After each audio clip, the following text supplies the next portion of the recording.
మన దేశ జనాభాలో విపరీతమైన మార్పులు వస్తున్నాయి. ఈ మార్పులు కొన్ని ప్రాంతాల్లో సహజంగా ఉంటే మరికొన్ని ప్రాంతాల్లో అత్యంత ఆందోళనకరంగా ఉన్నాయి. ఈ లెక్కలు చూశాక దీనిపై ఆలోచించాల్సిన అవసరం ఉందో లేదో మీరే నిర్ణయించండి. జనాభా అనేది ఎప్పుడూ ఒకేలా ఉండదు, మారుతూ ఉంటుంది. ఇది సహజం. కానీ ఈ మార్పు ఊహించని వేగంతో అసాధారణంగా జరిగితే అది సమాజంపై, మన సంస్కృతిపై మరియు దేశ స్థిరత్వంపై తీవ్రమైన ప్రభావాన్ని చూపుతుంది. దీన్ని మనం ఒక మతానికి సంబంధించిన సమస్యగా చూడకూడదు. ఇది మన జాతీయ భద్రతకు సంబంధించిన విషయం. ఉదాహరణకు మనం ముంబైని తీసుకుందాం. 1961లో ముంబై జనాభాలో హిందువులు 88% ఉంటే ముస్లింలు కేవలం 8% ఉండేవారు. కానీ 2011 నాటికి హిందువుల జనాభా 66% కి పడిపోయింది. అదే సమయంలో ముస్లింల జనాభా 21% కి పెరిగింది. 2051 నాటికి ఇది 30% దాటుతుందని అంచనా. ఇక అస్సాం, పశ్చిమ బెంగాల్ లాంటి సరిహద్దు రాష్ట్రాల పరిస్థితి ఇంకా ఆందోళనకరంగా ఉంది. అస్సాంలో 1901లో 15% గా ఉన్న ముస్లిం జనాభా 2011 నాటికి 34కి పెరిగింది.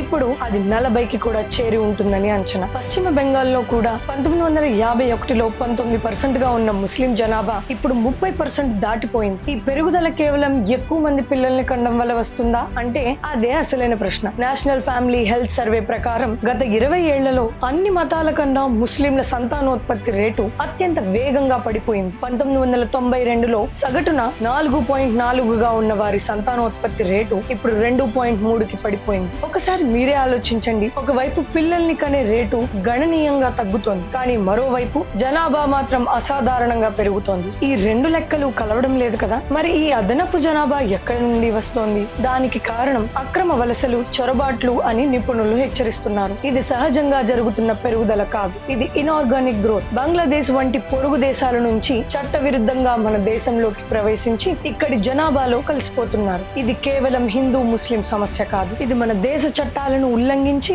మన సరిహద్దులను దాటి మన దేశ భద్రతకే ముప్పుగా పరిణమిస్తున్న జాతీయ సమస్య. ఈ షాకింగ్ గణాంకాలపై మీ అభిప్రాయం ఏంటో కింద కామెంట్స్ లో చెప్పండి. ప్రతి భారతీయుడు తెలుసుకోవాల్సిన ఈ వాస్తవాలను అందరికీ చేరేలా షేర్ చేయండి. జై హింద్.